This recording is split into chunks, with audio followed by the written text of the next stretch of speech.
But for me, it helped me get rid of all of the pains that I have on my neck. Well, weight loss is number one. Weight loss is actually how I got into the first place. Mhm. But what I didn't realize was fasting combined with certain exercise can help get rid of the neck pain, my back pain, and my knee pain. But you need to combine both fasting and exercise. It has to be a combination, and that's how it works best.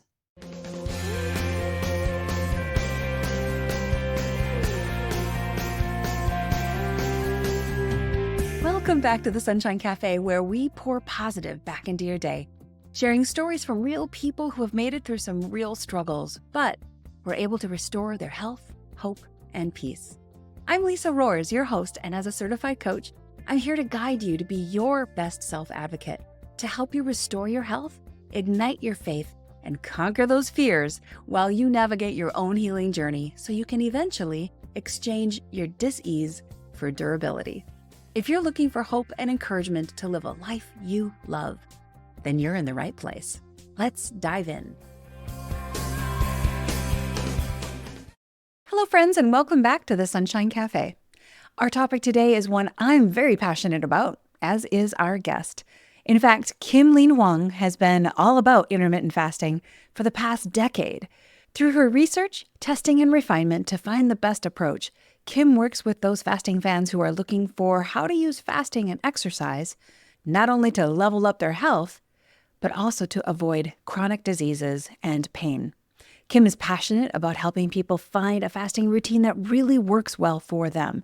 And through her journey, she's also become quite a tea aficionado as well. So today, we're going to talk about fasting, healing, exercise, and a little bit about tea. So let's dive in.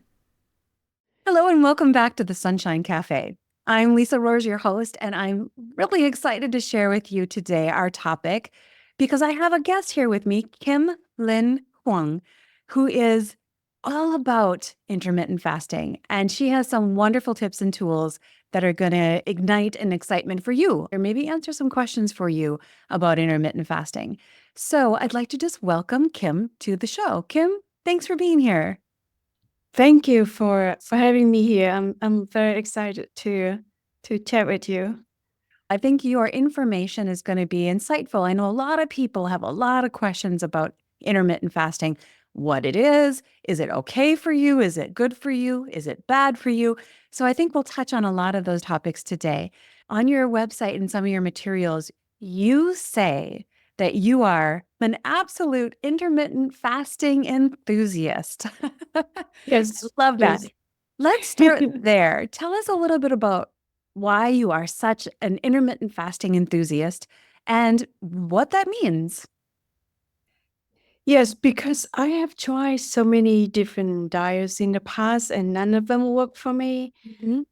I just found that intermittent fasting worked the best because I don't have to be too restricted to like completely low calorie or no calorie or other restriction that is very hard for me to follow. Mhm. Intermittent fasting was the last thing that I thought could work for me, but I ended up staying with it for almost 10 years now. Wonderful. Before we dive into some of the tenets of intermittent fasting and how to do it well, I know you talk about on your website, you speak about how to do it correctly, because there are some things, I think some misunderstandings about how to do it well and how to do it healthfully. How can maybe you can tell us a little bit, how did you get into intermittent fasting? I actually first heard about intermittent fasting through Tim Ferriss' show. Okay. He is a big fan of fasting, although his fasting was way more comprehensive. Um, and I listened to his audiobook, and I listened to a few other doctors that he interviewed, and I gather all the information. And most of the doctors suggest even more restricted fasting schedule, including eating and exercise. So I just do some more research, and because I love researching, so I bought almost all of the book that Tim Ferriss suggested. After I read all the books, I just map out my own way of doing it just to make it simple and make it work for me. So that's how I that's how I can stick with it without breaking it early. And many of us try intermittent fasting and we couldn't last for the full 18 hours, or the easiest one is 12 hours. And many people um, tend to feel craving and break it at the 10 hour, let alone 18. So it's got to be some mindset, some simple ways that you do need to experience with it a few times to find out. And once you find out that it works okay and without making you feel fatigue or worry or craving too much, then just stick with it and you repeat it every day. Got it. Okay. Could you tell us a little bit about what, from a health perspective, what is intermittent fasting doing? How does it help us from a health perspective? There are so many different benefits, although IF is not for everyone. Yeah. But the benefits outweigh all of those cravings, and if you can stick to it. Sure. Yeah, it has been proven because the U.S. National Library of Medicine has shown many studies results, and you can go if someone want to research, like read in more details, they can go to that website because they did a very extensive research on intermittent fasting. But for me, it helped me get rid of all of the pains that I have on my neck. Well, weight loss is number one. Weight loss is actually how I got into the first place. But what I didn't realize was fasting combined with certain exercise can help get rid of the neck pain, my back pain, and my knee pain. But you need to combine both fasting and exercise. It has to be a combination, and that's how it works best. Sure. And you're speaking about when you say fasting, I know you also refer to it as IF, intermittent fasting. Yeah. So when a person is water fasting, there's a lot of recommendations around not exercising because you are eliminating so much of the nourishment Yeah. that you don't want your body to actually go up breaking down muscle. So that's in the water fasting when all you're doing is drinking water and you're not having food. But Kim, to what you're saying, if you're just limiting your feeding window, and so you're giving your whole digestive system a rest, you can do some exercises to help make sure you're maintaining the muscle in the process. That's correct. And there are different level of exercise that everyone, if they go into fasting, they should try. You will not want to do like 2 hours of weightlifting Right. when you're first trying fasting. So you gotta go slow. Everything has like the starting level, the beginning level, and then intermediate, and then advanced. So it's the same for fasting, same for hours, same for eating, same for um, exercising too. It depends on what your goal is. But going too extreme too fast could exhaust your body and exhaust everything else, your mind, your patience, and you could give up. That's how people give up because sometimes they jump too fast. They think that, oh, exercising 2 hours or an hour straight and um, not eating anything. And then after that, not enough protein, not enough lean protein. So it's counterproductive. Yeah, I think we get so impatient with these bodies, don't we? Yeah. We need to be gentle. We need to be gentle with the changes that we give our bodies. And I know so many people, from the people I've worked with to just, the wonderful people I've interviewed like yourself, you hear these stories about people who over the years we've gained weight, or over the months we've gained weight, if maybe it was more short term, and we want it gone, and we want it gone yesterday. So we think if we just stop eating and do all the workouts and everything, we can, like Amazon Prime, get our weight back in 2 days. It doesn't happen that fast, right? No, It's a there's no gentle magic pill. process. Yeah. And I Yeah. think if you push it too quickly, you're Yeah. even more likely to just bounce right back to where you were. So you do have to be gentle and slowly introduce those changes so your I body. did all of that mistakes before. Exactly. Right. How many of us listening have tried those diets and just rebounded back to where we were before? So, Yeah. so yeah. All right. So you're from Vietnam, And you've been Yes. here in the US for how long now? So I was born in Vietnam, but yeah, so I went here when I was 26. After my son was born, I went back to work, and I lost weight kind of fast, Okay. because which is just very, very busy schedule, and I was very active. So I did not actually keep the weight after giving birth, but I gained weight after my divorce, and it's stressful, and I just did not feel like doing exercise and did not feel very active. Sure, sure. Mhm. And it's this many other things that go along with that stress sometimes either put people on the couch or Mhm. just kind of like bury themselves in something. That was my case. It's like I don't know why I feel down and I Mhm. don't want to do anything. So just take my son to school and then work and then pick him up and don't want to do anything else. Although I was active with his school activities or after school and homework, but other than that, I didn't feel alive and just keep getting weight. I Yeah. changed like 4 sizes. You know, So you are in really good company. I know our audience can relate to this because those kinds of stressful situations when life shows up and you either lose a spouse or you lose a job or you whatever may happen when life shows up, mhm, our our tendency is to just shut down. We kind of just shut down. We don't want to mhm, move. We don't want to do anything. We kind of just want to crawl into a hole with yeah, a big old bag of chips and just wait it out and pretend that it never happened, maybe. So I think that's a very real, mhm, relatable place to come from because we've all been there.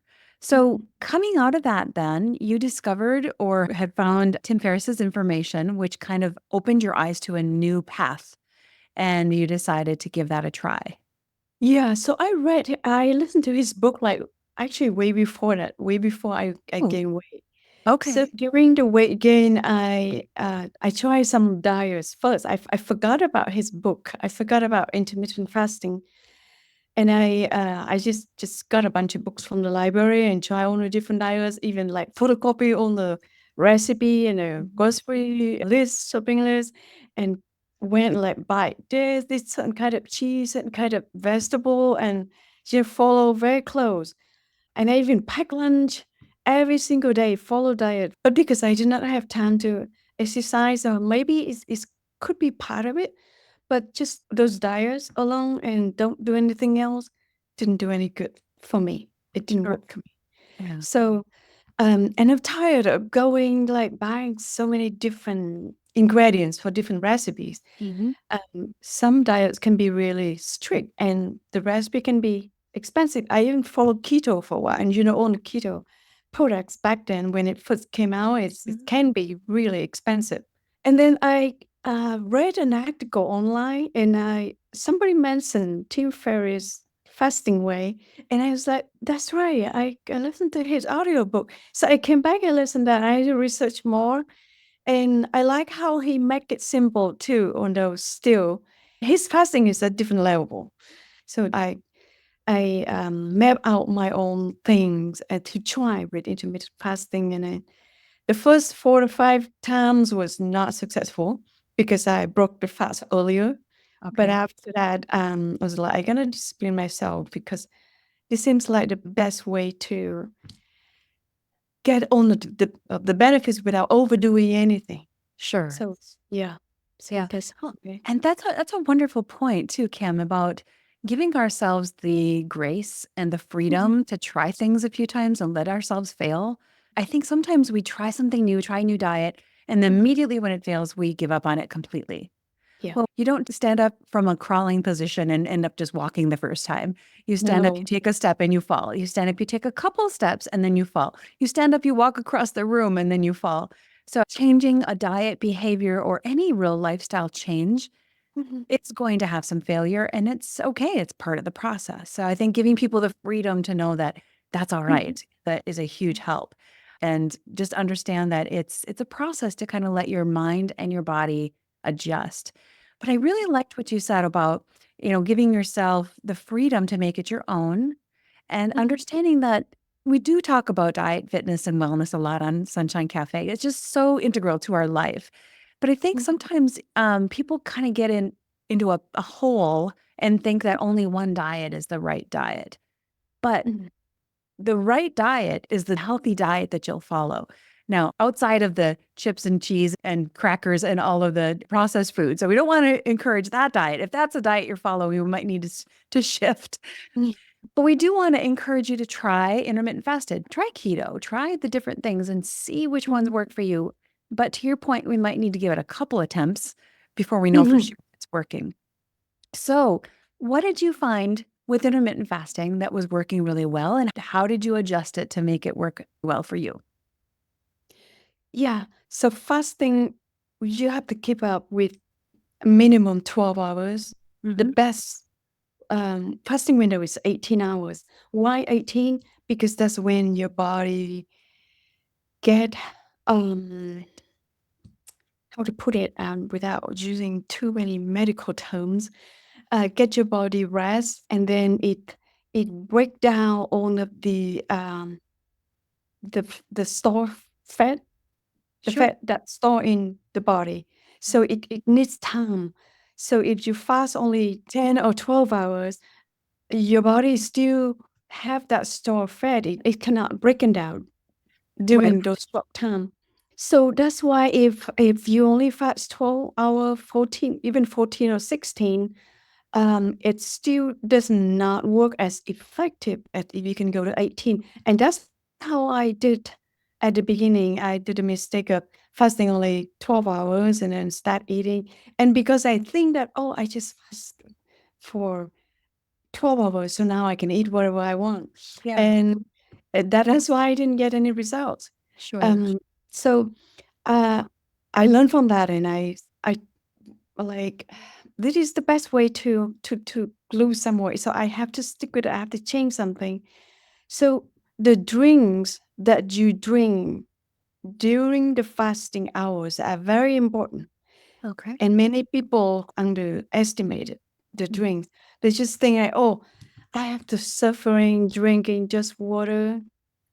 Some people drink black coffee, but black coffee can raise your heart rate and actually give you more anxiety than it helps. I Okay. love coffee, but I don't like black coffee because it's always raised my heart rate, and Okay. it What about so decaf coffee, decaffeinated coffee? I still don't like it because it's taste is very different. Mhm. So I eliminate black coffee Okay. during my fasting hours. Okay. Um, and I only drink water, but then you can add many things to make your water more flavorful. Okay. And you have to have a good, very good, high quality tea. Actually, tea helped me the most. That sometimes at the end of 18 hours, I still didn't feel like I'm starving, Yeah. Yeah. because the tea fulfill my um, hydration and my craving. Because of this natural sweetness, you don't need honey, you don't need sugar with that. But black coffee is hard to enjoy all day. And we have a bad Yeah. habit of putting a lot of things in our coffee, like sugar and cream and all kinds Yeah. of flavorings and stuff. So what So you flavor think that you always need those, but you actually don't. exactly, right, and that's the process of trying to get used to developing a new habit and getting Mhm. used to drinking coffee in a way that maybe you're not used to, but tell us a little bit more about the teas that you recommend. The tea, it needs to be, you need to read the ingredients. It need to be loose tea. If you can see the loose teas inside the tea bag, then you're good. And then you read the ingredient. It should include some of the herbals or of the herbs or spice that have some natural sweetness. For example, cinnamon, ginger. Yep. Um, Licorice too. Licorice is another really good one. Licorice yeah, tea. yeah, because the richness of the tea help satisfy your hunger Mhm. uh, and your craving. If Mhm. it has some natural sweetness, it satisfies your sugar craving. But Yeah. if you just drink only water, you will feel craving because Yes. water is not enough. So I usually add some fresh herbs into the water just to make it look nicer, make it look green instead of just like a plain bottled water.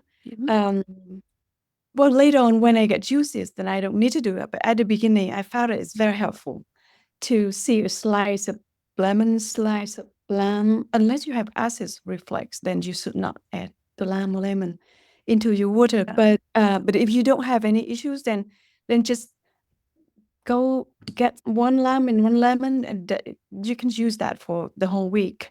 Yeah. Just one slice and put it in the water bottle or put it in your glass water. And the fresh herbs, especially the basil or the mint, the spearmint, it helps greatly because it smells better Yeah. than just the regular water. So water with those fresh herbs and lime and lemon and the quality tea. I mentioned quality tea because not all teas are created equal, right? The Right. same for coffee, same for everything, even water. Yeah. Right. Yeah, even water. So water, if you have the water with the alkali in that, it tastes much better and it's healthier. So you need to look at the pH level of the water. So it should be 9.5 or higher. Without that, especially tap water will not work. Because it doesn't taste as good, so it doesn't encourage you to enjoy it, to drink it more. Um, so it's just quality in everything, and the better tea and water that you have, the more you're gonna drink, and you can last through the fasting hours better. And you'll be better hydrated, which is also really important. Yes, exactly. Yeah, you can Well, switch those every other hour so that you wouldn't get bored with just water or just tea. exactly. Yeah. I Mhm. honestly used to just think tea tasted like dirt water. Like Oh, it's just dirt water. It yeah. just doesn't have any flavor. Yeah, until I tried some teas that have these lovely flavors like a ginger turmeric or some of these herbal teas that have just a little bit of the licorice in them along with some other things that all of a sudden make it so much more enjoyable. And we know that teas since ancient days have been healing modalities for our bodies and given our bodies those unique elements that we can't It really is. get from anything else. So Yes. it's a wonderful thing to add to our healing protocol. Yeah, yeah, it's Excellent. absolutely. Do you have any brand recommendations or anything that you could share? I have many brands in my pantry, but what I love the most is the Japanese matcha tea. They come in powder or in the loose tea. So you can buy Japanese matcha tea anywhere, matcha tea or sencha tea. And the second tea I could recommend could be the white tea that mixed with rose. It smell really good, and white tea I think is even the most healthy tea Wow. among all the tea. Um, then green tea. I would not recommend black tea if you are not familiar with tea yet. If you try black tea, it's the first tea that you try, you would not like tea. You would like, "Oh, I never want to have any another cup of tea." So white tea mixed with rose or other herb. You can find that in World Market or even in Publix or it depends. Depending on where you live, you may not have Publix. So World Market, Fresh Market, Costco, Trader Joe. So yeah, they all have good tea, but buy loose tea, even loose tea in tea bag versus powder. Now the matcha powder is an exception that you can mix with hot water or cold water and make it iced tea. But Okay. all other tea powder, I would not recommend either. Okay. Just from the perspective of it being quality or okay. Yeah, in quality, because matcha tea, they have it has its own flavor. So even though they make the powder, they make it in a very good quality because of the tea leaves type. But other tea leaf, if they make into powder, it just does not have any taste, and you ended up having like so-called cup of tea, but it tastes nothing like tea. It tastes like Got it. hot water. And Got that's it. why people don't like tea because it's doesn't have quality. It doesn't give you any taste. Yeah. Yeah. We just touched on this topic on another interview recently about how whether it's tea or some kind of a vegetable, if anyone listening out there doesn't like it, it's probably just because you haven't found the right one yet. There's Exactly. so Yeah. many different variations that we really Yeah. need to experiment in and enjoy the process of experimenting. I think that's a great way to go. especially when I am out. I like experimenting with teas at a restaurant because then I can just do one packet. I don't have to buy a whole box and I can just experiment a little bit at a time. Now, with that Yeah. said, they don't always have, like you're talking about, the high quality tea. So that is something to Mhm. consider. But Mhm. nice to experiment, right? Yeah, it does. Yeah, but read the ingredients and then find a tea that you're familiar with, that you like. Mm-hmm. So after a few try, you would find out that which tea you like the most. That have the ingredient that you prefer. Some people don't like the taste of the peppermint tea. I don't. I have to be in the mood for it. Mm-hmm. But most of other ingredients, um, the herbals, are very enjoyable, and it helps a lot during the fasting hours. I actually really like a peppermint tea. Peppermint tea can be really soothing to the stomach and it's Mhm. really good for headaches. So, anyone listening out there who is prone to headaches or migraines, peppermint tea can be a real lifesaver in that respect.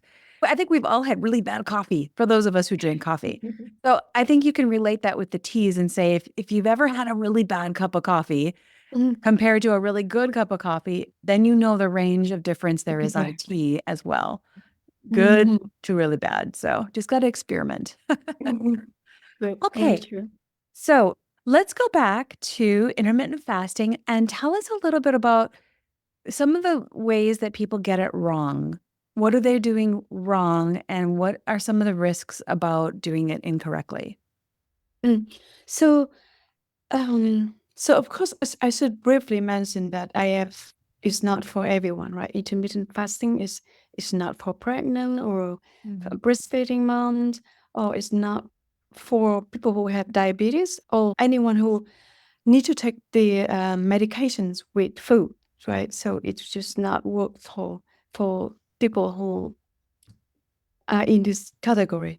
Yeah. Um, but other than that, I heard so many people complain that would they try intermittent fasting 2 weeks straight, but they couldn't lose it. I was like, what did you eat after when you break the fast? And it was like, well, we eat pizza and we crave for steak and pasta, and they overeat because they Mhm. think that they fast, so now they can just freely to eat whatever. So that's the one thing that would not work. It's not like you have to be so restricted. Oh, I can't eat steak or I can't eat pasta, but it has to be portion. The portion is important so that you not waste your fasting efforts. Because you try so Exactly. hard. You fast for 12 hours, just for 14, 16, 18 hours, Mm. and then you eat a whole pizza. That would not work. That would just wasting your efforts. But the lean protein is the one that you should pay attention to during the eating window. Because when you fast, your body can become weak. Your muscle has nothing during those times. So when you eat, you see, it's something that supports your muscles. So your muscle is everything. Mhm. Our body rely on the muscles, right? Mhm. So when you eat the wrong thing, it's just that does not bring any benefits. So post fasting window is what you should pay attention to, not just the fasting hours. Mhm. That and combined with exercise, those are the trio that keeps your body and muscle strong and Got it. get rid of a lot of the chronic disease, more than you know, So true. if you hit the three together. Yeah, it's so true. Yeah. I think we underestimate just how much of our body's overall resources are Mhm. trapped in the Yeah. digestion process. When you think about the fact that our body's intestinal system is what, Mhm. 30 feet or so, 35, 36 feet long. When you think about all of the energy it takes to move the food through that whole system. Yeah. And then people tend to think, oh my goodness, they couldn't intermittent fast. That's, 16 Mhm. hours. Well, think about it for just a second. If you have dinner at 6 o'clock, that means you could have breakfast at 11. So it's not real crazy. It's Mhm. just extending that window a little bit. So 12 hours, I mean, not very many. We eat dinner pretty early around our house. So we eat dinner around 5 o'clock. But even if you ate Mhm. dinner at 8 o'clock, 12 hours is 8 in the morning. So if you give yourself the break from that, all of those resources that are typically allocated to digestion can be used for healing. Yeah. So, we've got a limited resource body here. And so if it can divert those resources from digestion to healing, we have a much, much better chance on losing weight and getting optimum health. Yeah. Yes. For me, in the past, when I wanted to lose more weight, so whoever related to this, then I really needed to fast longer hours. Because, but then during fasting hours, you need to also do exercise, even just half an hour. Little movement. Yeah. Yeah, and increase the intensity because that help burn the stored fat even faster. If you only fast, the stored fat will still be burned after 14 or 16 hours, but it got burned slowly. If you combine with exercise, the stored fat burn a lot quicker. So some people feel fatigue because it was like, I'm fasting and now I need to do exercise. I feel so weak. But it's only on the first couple of times that you feel weak. If you do it persistently every day, on the third or the fourth day, you won't feel as weak because you eat the lean protein after the Right. fasting window. And the lean protein somehow with the right fresh whole food, not processed foods. Processed foods will actually make you feel worse. Yes. Um, so Because they're just loaded with sugars and extra salts yeah, and extra oils that we don't need. yeah. When you're So saying lean protein, can you give a couple examples? lean protein is anything like wild salmon, halibut, or the chicken breast, turkey fillet.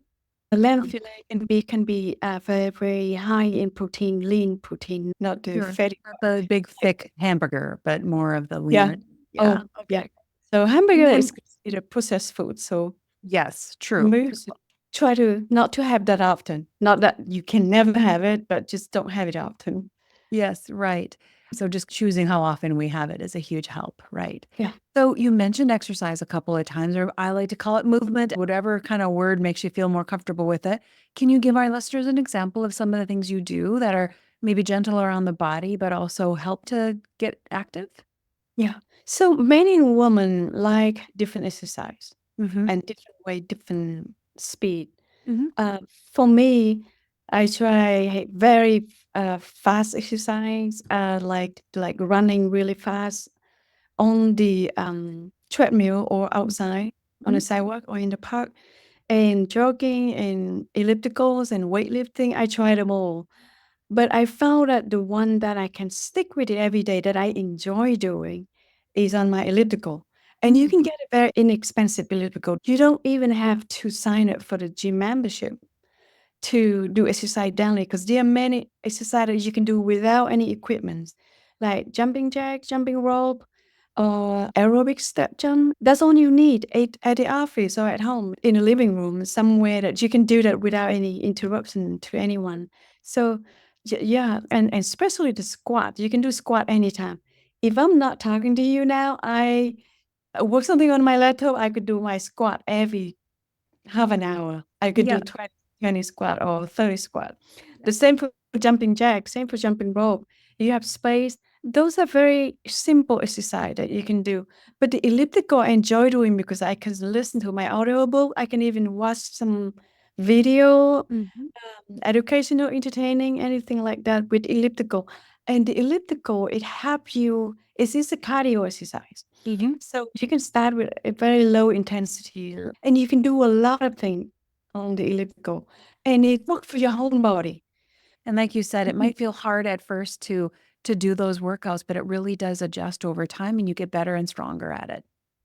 Yeah, yeah. So when you start, you can, especially with elliptical or with anything else, even jumping jack or aerobic step jump, you can start slow and then you can go faster. The more strength that it put on the muscle, the better. But you don't have to start out like a pro. Right. Uh, Slowly work especially when into you it. first fasting, you feel weak, and so just go easy, and you'll find your pace. And just some push yourself a little bit harder each day. Just try to push yourself a little bit. Like, I can do it. I can do. I can raise the level a little bit today, and then tomorrow Yeah, so it's every day you do it, but the important thing is to find exercise that you enjoy doing. Well, fantastic. I love that you are an intermittent fasting enthusiast. I think that that kind of energy around fasting is so important. And really, you're helping a lot of people by helping them learn how to do it and do it well. You have some things through your website? Yeah, my book is available on Kindle and on Amazon too. So it is a very quick read. It's only 55 pages of text, but it has all of the tips that I just share with you, although in more details. And if you can just keep practicing those trio together, fasting, eating right, and Yes. exercise every day, and just some simple movements, it could make a huge difference. Huge difference. And what is the name of your book, Kim? It's called Fast, Lean, Strong. People can just type in Fast, Lean, Strong book on Amazon. It will come up. Wonderful. That Yeah. sounds good. Yeah. All right. Well, I will make sure that we have that information in the show notes so people can find you. Are Thank there any final like tips or strategies or anything else that you'd like to share with our audience today? I could encourage everyone to try intermittent fasting. Give yourself a week trying it. You don't have to do that every single day at the beginning, but try to do it every other day or 2, 3 days a week, and see how good it is. Like if you try 12 hours a day and put yourself for 14 hours the day after tomorrow, and so forth, 16 hours, 18 hours, and let your body rest, and then after that, treat yourself with a nice healthy meal. Just don't overdo because it's gonna waste your fasting efforts, Mm-hmm. and just try to do some movement. Try to do as much as you can at a level that you're comfortable with. So all of this combined together, I know it sounds like cliche, but it is combined with the fasting that it gives you the best benefits. So Well, those are excellent tips. Those are excellent tips. And for anyone out there who wants to try to shake it up, if they haven't tried this one, yep, this might be a great give it way a to lose try. weight and get healthier. Exactly. Yeah, So, yeah.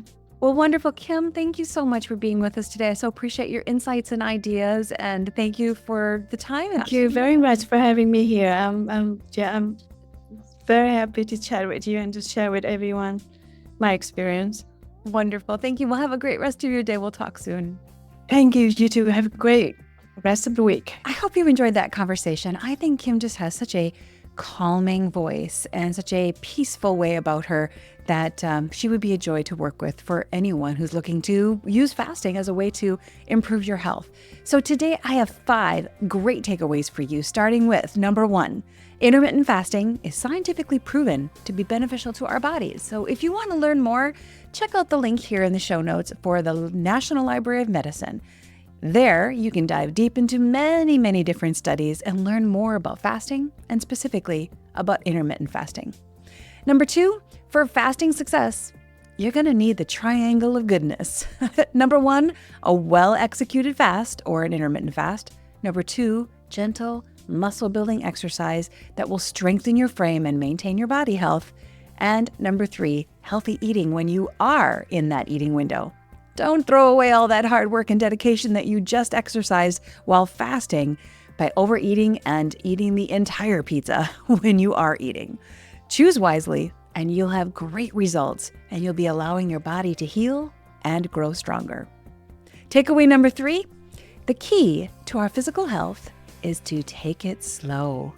Ease into it, my friends, and ease into fasting slowly. If you're intermittent fasting, start with a fasting window of 12 hours, and maybe over the course of even a month or so, slowly extend that fasting window until you reach like 18 or 20 hours of fasting before you start eating.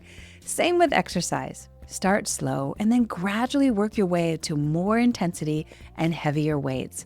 If you're not moving at all right now, that's okay. Start. Just start. Maybe for today, your success is just walking to the end of the driveway and back. Then slowly extend your movement to include more and more. You can do a lot at home with just the weight of your body. Expensive equipment and gyms are not required. So take it slow, because if you do too much too fast, you'll crash and fail, and you'll miss the amazing benefits and healing that are waiting for you. Be patient. You did not get that dis-ease or that weight issue overnight. So give your body just a little time and celebrate the fact that you've turned around and now you're aiming for the goal that you want to achieve. If you stay on the path, my friend, eventually you will get there. Just stay on the path. Number 4, failure is part of success. Remember, it's going to take some failure, experimenting and testing it all out to know what works well for you. Embrace the joy and curiosity of learning. Embrace the puzzle of figuring out your body and what fasting regimen works well for you. But if you try it once and have a miserable time of it, don't dismiss it and say, I can't fast. Instead, stop, assess what you did, try it differently next time, and see if you can find a different way to make fasting work for you and your system. Try different teas, knowing that some will be a taste failure, but you're learning as you go. You'll find foods you don't like, teas you don't like, coffees that you don't like, exercises you really don't like. But every failure is bringing you data and more information about what you do like. You are on the path, my friend. Just embrace the journey and the fun of learning. Number 5, remember to be loose with your tea and avoid black tea to start. Kim gave us some great tips for teas that she recommends and enjoys most. Her biggest takeaway? She suggests choose loose tea over powder tea to get the best flavor and the most quality. And if you're new to tea, you might want to avoid black tea to start with, as it's kind of an acquired taste. Kim suggests white tea with rose and Japanese matcha tea, which actually is a powdered tea that she does recommend, but those are 2 types that she enjoys most. Thank you for listening and watching today. Please share this podcast with a friend and subscribe if you haven't already. God bless you, and we'll see you back here next time at the Sunshine Cafe.